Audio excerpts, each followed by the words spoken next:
Okay, Bridget, can you please read aloud the sentence that is on the board?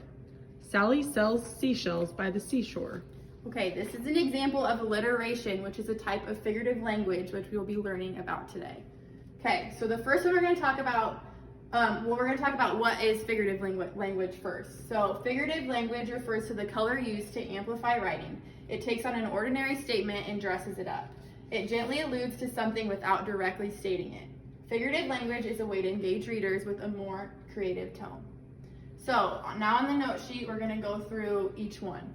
So first one is a metaphor. It's a comparison of two unlike things that implies that one thing is similar to another. So an example would be the snow is a white blanket.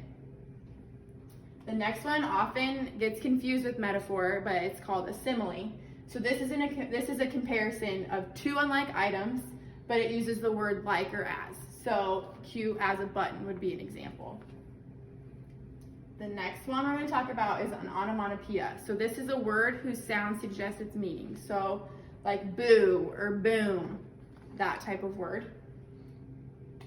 The next one is personification. So this one is giving human-like qualities to a non-living thing. So lightning danced across the sky. An easy way to remember this one is that it says person in the word.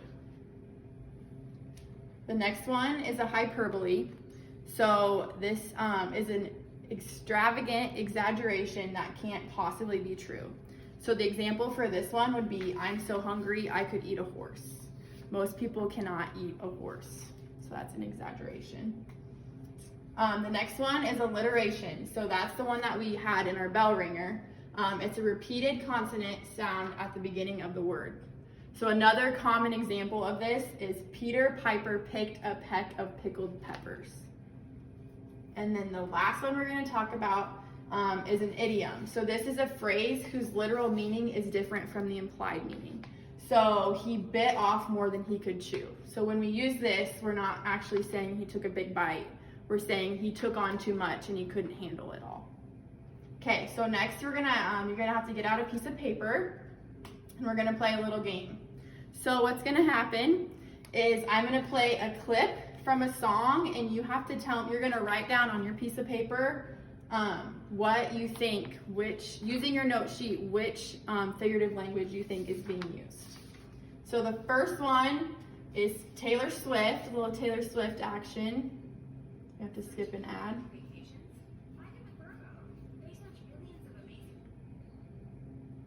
Okay.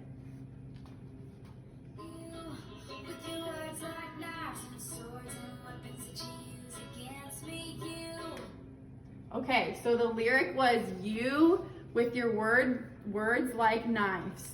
So write down what you think that would be. Does anybody know what that is? Is it a simile, Miss Walker? Yes, it is. Good job. Okay, next one. You're right. Simile. Thank you. Okay, the next one. The lyric is, we are searchlights we can see in the dark, but we'll listen to a little clip of it here.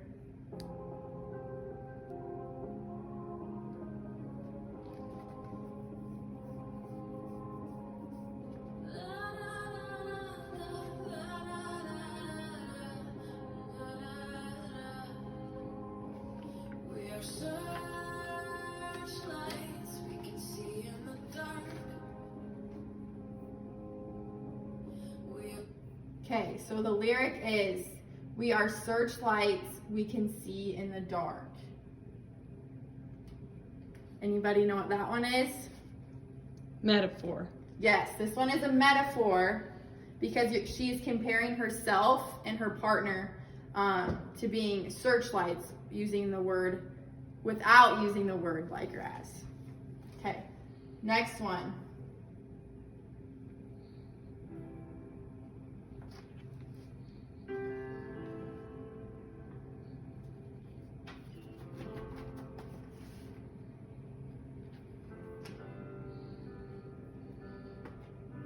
You're giving me a million reasons to let you go. You're giving me a million reasons to quit the show. Okay, what about this one? I'm gonna have to go with hyperbole. Yes. Why do you think it's a hyperbole? That's a great question, Miss Walker. It's because it's an exaggeration. She probably does not have a million reasons, literally. So that would be a hyperbole. That makes sense. Okay, next one. Writing's not that easy, but Grammarly can help. This sentence is grammatic.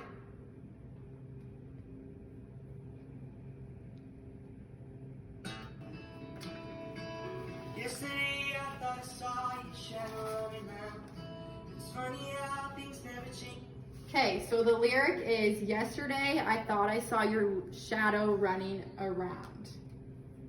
Is that personification? Yes, it would be personification because the shadow in this instance is running around, which is a human-like quality. It's technically a shadow cannot run around. Okay, this one, Try Not to Dance. I know it's a super fun song.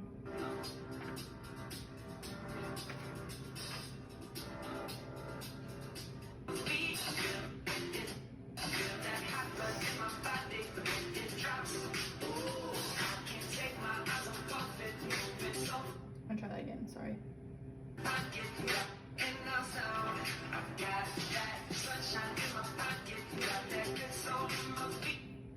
Okay, so the lyric we're looking at in this one is, I got that sunshine in my pocket. This one's tough, so I'm just gonna tell you. This one is a hyperbole because it's an exaggeration. You cannot really have sunshine in your pocket. Okay, this is our last one. We'll see if we can get it right.